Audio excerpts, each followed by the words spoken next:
Hey Stevie, okay, so here is your past life spread.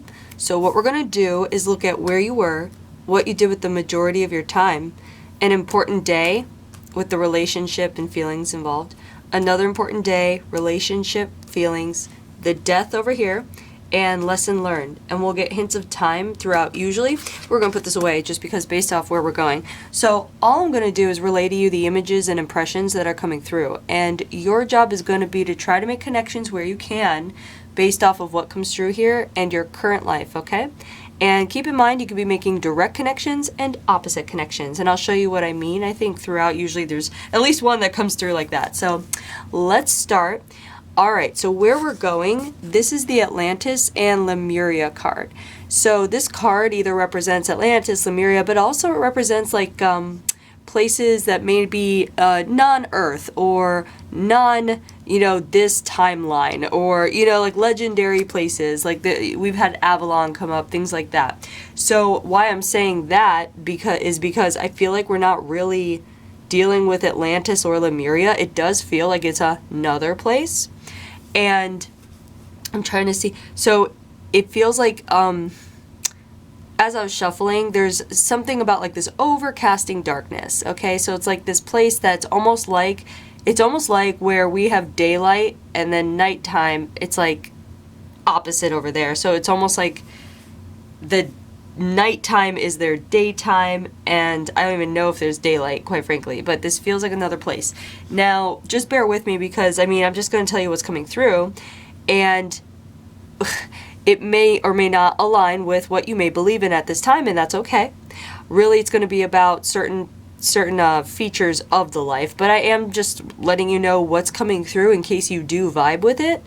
But this place, you might want to Google and look into some of the communities where they talk about different realms, dimensions, worlds kind of thing. Or maybe this is even being brought up right now because you might be dabbling with the idea of ETs or non-human stuff or other worlds, or maybe you have had vivid dreams where you visit other places, planets, things like that. And this could be just simply coming up to kind of either one, contribute to that and keep you interested and keep you going, because that happens sometimes.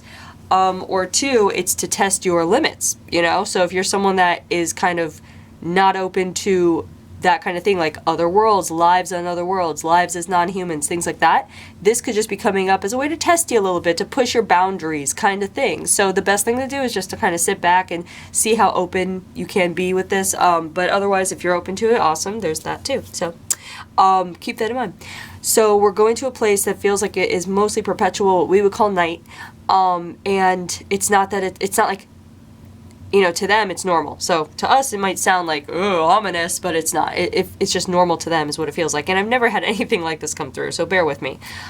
So let's see what's going on here. Because I'm seeing what they're showing me. So they're showing me like moving through a city. It's like a city. So it feels urban.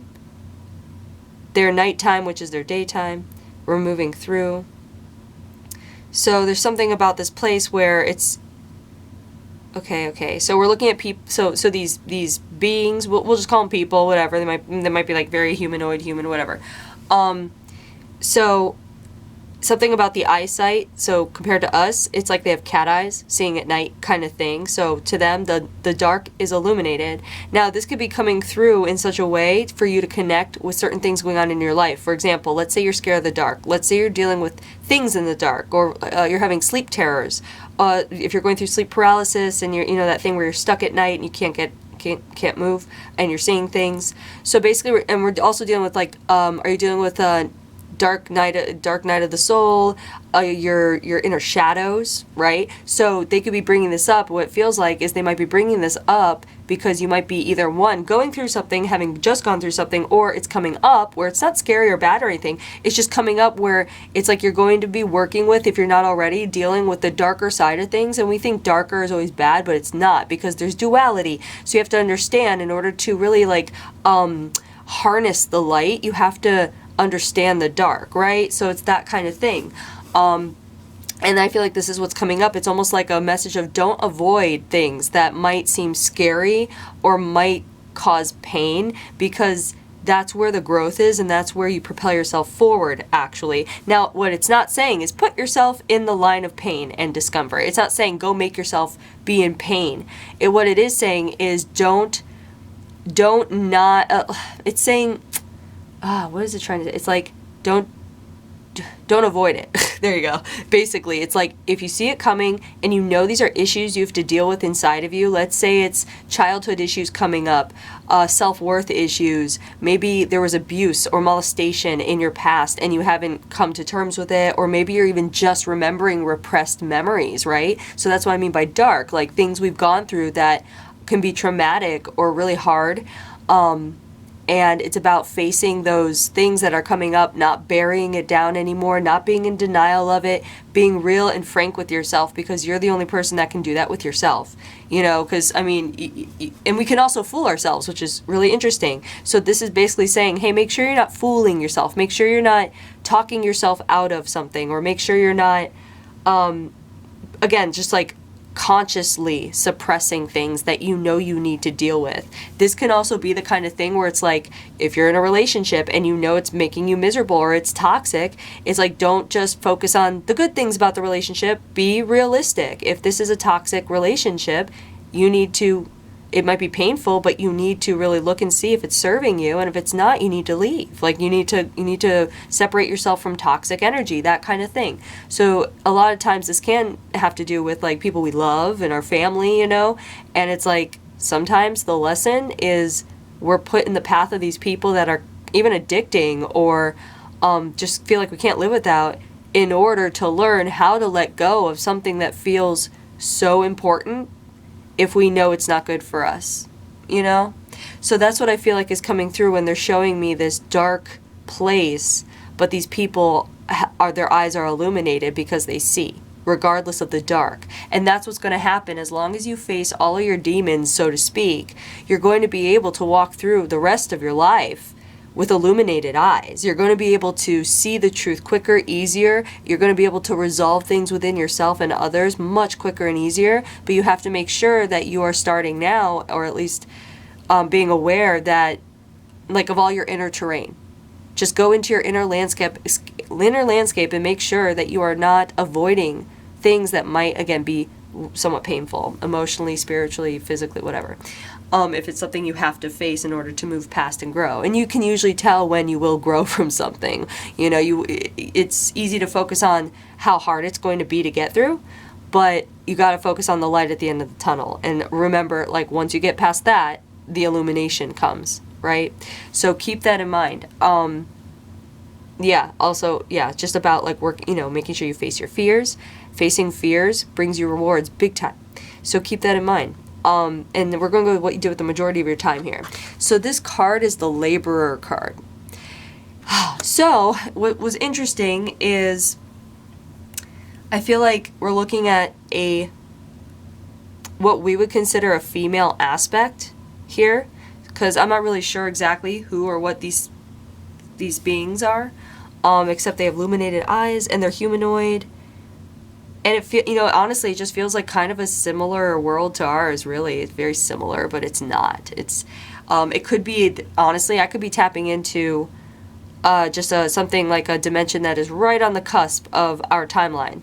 Right there, but just different. You know what I mean? It's a very interesting thing. So, the Laborer card is the Hard Worker card. So, it feels like we're looking at someone who where the hard work comes in, it feels like it is you traveling somewhere to go to, like, I guess clients is what it feels like. Like, it almost feels like you have clients and you see your clients. I'm trying to see what kind of work it is, because when I was shuffling, honestly, it just felt like prostitution, and that's what it could possibly be. I'm just trying to see if that's a thing, because there's something very sexual about it. Like, there's a sexual energy about it. There's clients. There's going to clients. So it's something about, like, because I feel like, okay, like, yeah, prostitution, but in the same sense, it doesn't feel like it's, like, grungy, if that makes sense. It feels like it's, like, there's something, okay. So it feels like it's not just about, like, sex, but intimacy as well. So it's almost like your work is hard work, because there's an emotional aspect to the physical aspect where it's almost like you are giving or teaching people like the full rounded experience of the sexual experience, if that makes sense. So it's not just like, oh, boom, boom, out. It's kind of like the sexual experience with the intimacy and the warmth and the tenderness and the emotion part. And it's almost like you're feeding emotion to people in this place where it feels like this place, the emotion, it's almost like the emotion in people drains very quickly. And in order to, like, if it's like a battery, in order to fill it up again, they need other people to, like, coax it out of them. It almost feels biological, if that makes sense. This is completely new to me. This has never come through before, so just bear with me. It might sound strange because it sounds interesting to me. I mean, I don't know. I've never had this. So, okay, so it does feel like these people, so it's like they run low when they use emotion.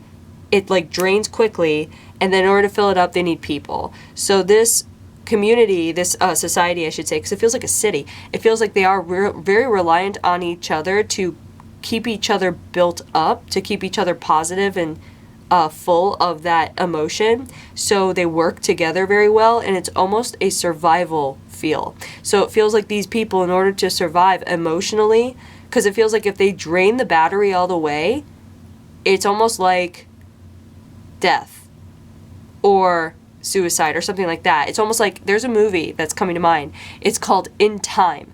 It has the Amanda Seyfried and that singer guy, Justin, like Timberlake, that guy. So go look up that movie, because I feel like it's almost like a message for you to watch that movie to kind of understand this, but also there's something about the movie you might really enjoy. But basically they have times, their lives are timed, and it's a ticking clock, and it runs down. And when the time is out, they die. They just die. So, I mean, and maybe you've seen this movie. I don't know. Maybe you know exactly what I'm talking about. But in order to get time, they can transfer it to each other, and they can keep each other alive. And that's what this feels like. It feels like part of your job is keeping people alive emotionally. So in your world, currently in your life, do you connect with that? Are you someone where people... Okay, so this can be a few things.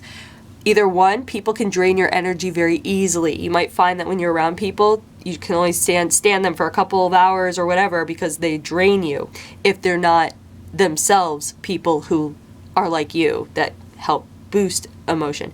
You could be someone that people come to be encouraged, to get advice, to feel motivated, to feel loved, to feel affection. Are you affectionate? Are you giving? Are you emotionally available to people? Do you wear your heart on your sleeve? Is it the point where you give your emotions away? Maybe you love so much that you could find that you actually get hurt quite a bit because the reciprocity might not be there like it is here. So if that connects with you, that would be a direct connection to this life, right? So we were talking about direct and opposite connections. So the opposite connection to this would be in your current life, if you avoid people, if you don't, it's like if you almost feel like people take from you, or like what's the word? It's like, I mean, we did talk about you feeling depleted from people, but what we were talking about before, the direct connection would be you wanting to be there emotionally for people. So you'd be on board with it, versus the opposite would be in your current life if you're like, no, stay away from me, I'm just an introvert and I don't want to like put my energy into this kind of thing. And if you have walls up with people, basically, if it takes a lot for people to get to know you or get close to you or whatever it is, if you're someone with walls, it would come from this aspect where it's constantly giving. So your soul is just wanting to experience something different in your current timeline, where it's like, okay, I was giving here, now I want to walls up. Does that make sense? So that would be the opposite connection, but it could be the direct connection. So basically we're dealing with like a theme of emotional availability, connecting with other people. We're looking at the ease and comfort that you have with that, or lack thereof, right? So this is speaking about that. And so also, it can also be speaking to the fact that maybe even being around people or being emotional or whatever it is might feel like a lot of work to you. And if it is a lot of work, if you find people to be a lot of work, it would make complete sense. And it's something that, if that's the case, if people are a lot of work to you, this is just a message to just let you know not to feel guilty about it, not to be hard on yourself for it. Don't let people make you feel bad about it, you know, but it's also a message of, hey, we are here for relationships and how we relate to people, how we connect or don't connect with people, how we connect with ourselves, how connecting with people helps us or disables us from connecting with ourselves. Basically, relationships, right? So we're dealing with this theme of relationships. So it's basically coming up for you to look at your own life and see how you are working with people, how your emotional status is when you are around certain kinds of people. And this would just also be the kind of thing where it's like, make sure that you are around people that aren't toxic, that build you up. Like, it's your turn to be built up. You don't have to constantly be building others up. So if you find that that's the case, it doesn't mean don't help people. It just means be more receptive and open to others helping you. So if you have a hard time with people helping you, or a hard time asking for help, or a hard time being the one on the receiving energy, it can be being given gifts, compliments, love, attention, whatever it may be. If you have a hard time with that, that would make a lot of sense. It would be the opposite connection here, and it's not something to be down or feel bad about. It's just something to keep in mind of like, why would I feel this way? Oh, okay, it's residue from another aspect kind of thing where I'm giving, and now it's my turn to be open to receiving. And it's just important to actually really just try to play with receiving energy, because it's very hard for a lot of people to accept things. A lot of us are taught to be givers and people pleasers. So just make sure that if that's the case, that you are balancing that aspect out, okay? So keep making connections where you can with that, and we're going to go to the first important day. So this is the so long, farewell, until we meet again card, and that usually means people are parting ways. And the relationship involved here is the spouse card. So we're going to see what that's about. And then the feelings is the positive and negative card, duality, right? So it could be one or the other or both. So I'm seeing what's happening here. Okay, so what's happening, it feels like you are disengaging from your line of work because you have found someone to be in a permanent union with. I'm just trying to see what's going on here.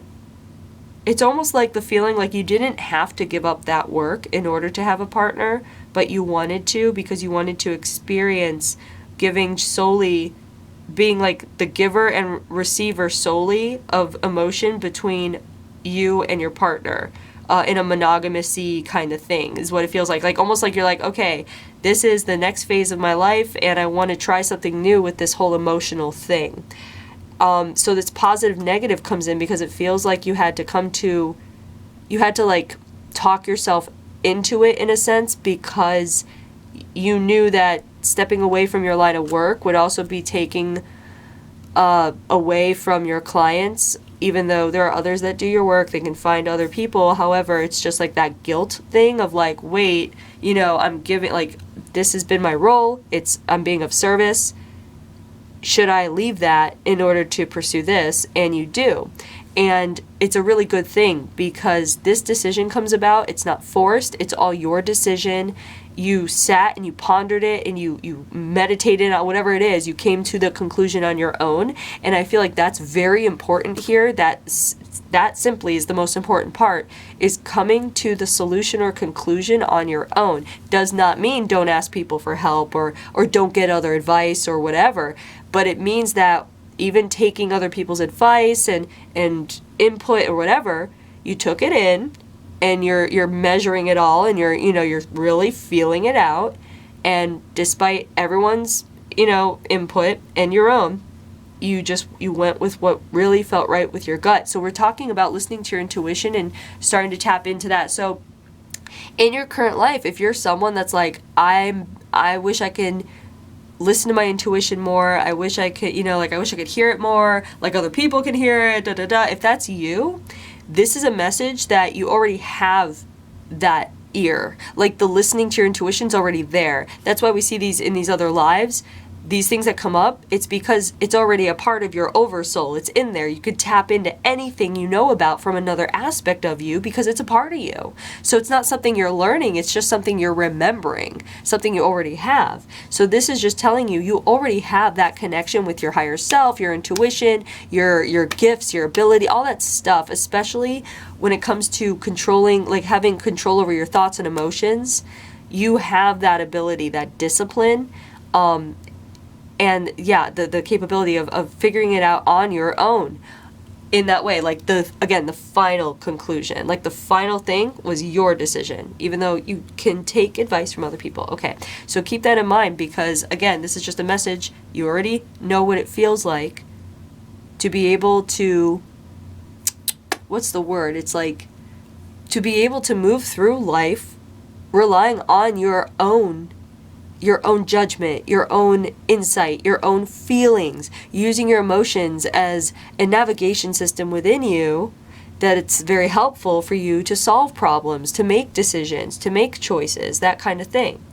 Also, this comes with the idea of learning to not doubt yourself, not doubt your judgment, not doubt it, and if it turns out a certain way that you didn't want, that's fine. It doesn't mean you're on the wrong path. It means you just switch gears. Every choice and decision you make puts you on a new path. So you're always on the right path. It's just certain paths might be, easier or more fun or better or worse, or, you know what I mean? So never worry that you're off your path. If anything, it's just about like finding the one that gets you to where you need to be with the least amount of resistance. So just make sure that'd be coming up too. If you're someone that self-punishes yourself, that has bad self-negative talk to yourself, those are traits, like things that cutting yourself down kind of thing. Those are things you're going to need to cut out and stop doing if that's what you do. And when you do that, you will see a better connection to yourself when you are actually your greatest ally, your best friend. You are sending loving thoughts to yourself. What's coming through here is, there's a meditation I do where I go through my entire body, like from my head to my feet or feet to the head, and I thank every part of my body, the outside and the inside, for what it does for me, right? And I've given this meditation to other people. It's very, very helpful. It really connects you with yourself, and it starts to like really bring out self-loving feelings for yourself. And I feel like that is necessary here. As far as if there's a decision you have to be making right now, or something might come up. So if no choice or decision comes to mind right now that this could be applying to, just keep it in the back of your mind, because in a months, a year, whatever it is, people find that the thing comes up and then they remember, okay, that was in the reading, so this is what I do. So just tuck in the back of your head if it doesn't resonate with you right now, but if it does, this is what is speaking to. It is trust your gut, trust your instincts, trust yourself. Nothing is catastrophic. It's everything is going to be okay. Just make sure that the decision or choice is coming from a place of self-love, and that you're balancing all the pros and cons yourself and not letting someone else make the decision for you ultimately. There you go. So that's what I feel like that's about. But keep making connections here where you can. This also can speak to how you might be compromising yourself in your relationship. So if you're in a romantic relationship and you are compromising yourself in a way that makes it so you feel like it's not balanced, this is just a message for you to either one, speak up and change it so that you feel better about yourself in the relationship if it's a good relationship. Or two, don't be in denial if it's a toxic relationship, and speak up and get out. That kind of thing. Make the choice. Don't linger in limbo. But it is about you feeling out whether it's toxic or not. Healthy boundaries. That kind of thing. Anyway, keep making connections. We're going to the next important day here. So this is the trauma card. A lot of times we see this when you are going through a trauma or when you are witnessing a trauma. And then here we have the family card. So the feelings involved with this is kind of melancholy and lonely kind of thing. So I feel like what we're seeing is, first of all, there is some connection with someone in your family that you love dearly that allowed the emotional battery to drain, and it feels like there was a death. And I don't know if it's suicide or just if it is just a death, like where people, like that movie, like that In Time movie I told you about, where it's like boom, I don't know, but there is a death. and it is a family member. It feels like it's a male. It feels like it is possibly even the father figure. That's what it feels like, yeah. So it feels like your father died from the emotional issue, and there's a lot of guilt hung up in that, because even though the type of emotional life that you gave to your clients wasn't the kind of thing you could give to your dad, there's still like the idea of like, maybe I wasn't, present enough or open enough or emotionally available to him enough. Maybe I was focusing on my family or my marriage or me or whatever it is. There's guilt involved with not placing the focus on the person that didn't make it. And I feel like a big thing about this is trying to understand that, guilt is a huge obstacle, and guilt is literally we do it to ourselves. Like, people can try to guilt you into something, but you can't feel guilty unless you allow yourself to feel guilty for that. And it feels, again, for women especially, it's very easy, but then also this aspect with the job that she had, it kind of hits home because she just made the choice to step out of that line of work, and then all of a sudden it's not all of a sudden, it feels like sometime later the father dies because of that issue. So it's almost like taking it as a sign, like, oh my God, I should have never stopped that work. Have I killed anyone?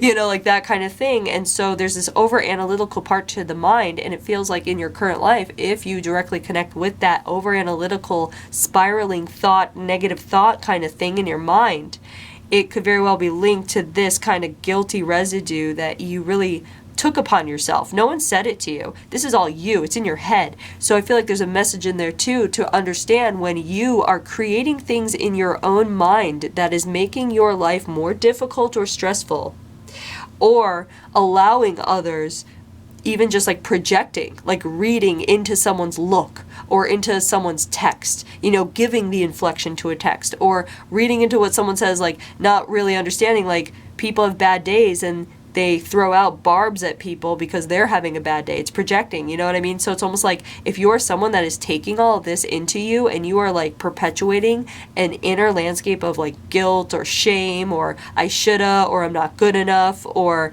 this kind of thing, or being over analytical about something, reading into something, stressing yourself out about friends or people or colleagues or whatever, boss, whatever it is, where you're reading into it, this is a message for you. These are all opportunities for you. It sounds like they're not because they're stressful and they're emotional, but they're actually opportunities. So how they're opportunities is it's the universe basically giving you a chance to make the other choice. The other choice would be the choice of not feeling guilty, feeling good about yourself, not taking on someone else's BS or stress, not taking on other people's burden, letting go of things, not reading into things.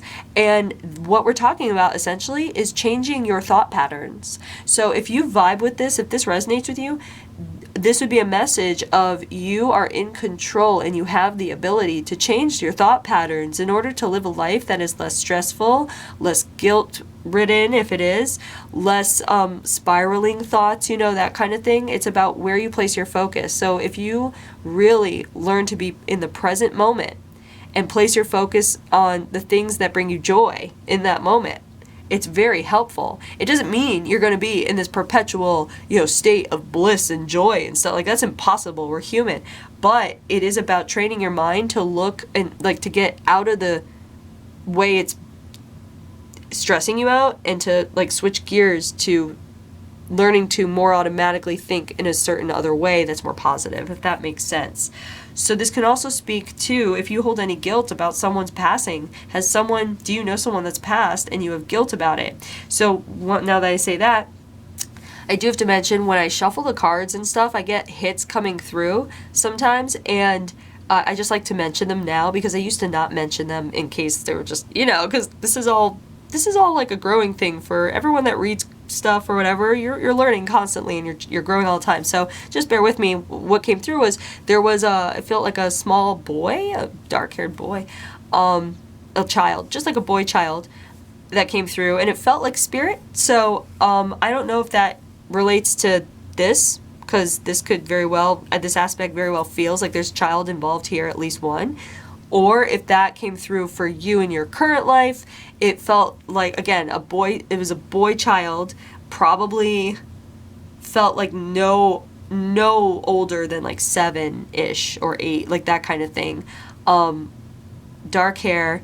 And it could also feel like if you've had a miscarriage at all, or if you've lost a child, or even like a younger brother or something like that, there's this boy child. But again, it doesn't have to be your current life, it could just be here, so just bear with me. But I like to just say it in case it does happen to vibe with you, because I'd rather get it out than not mention it. Okay, so keep that in mind, because we are talking, that came up too, because we're talking about the guilt over the death of a loved one, or the lack of resolution with someone.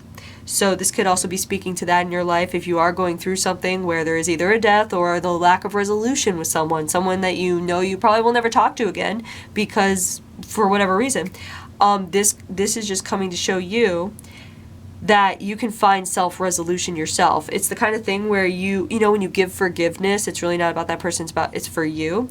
If you can forgive someone without like, what's it called? Forgiving them to their face, you can find resolution for yourself. It's basically forgiveness to yourself for feeling the feelings you feel that are causing you stress or bringing you down, because these are feelings you're not supposed to be lingering in. Yeah, process it, dwell on it for a time just to like learn from it, but don't keep dwelling on it over time perpetually. Don't keep bringing it up. If something is done, let it go. Like, let it stay in the past. And you're going to find some things do spiral up again and again, like certain themes in your life. It's because it's about your reaction. So let's say you felt guilty for something that happened and you parted ways, and you go for a few years and it's fine. And then all of a sudden it comes up in your mind again and it's there again.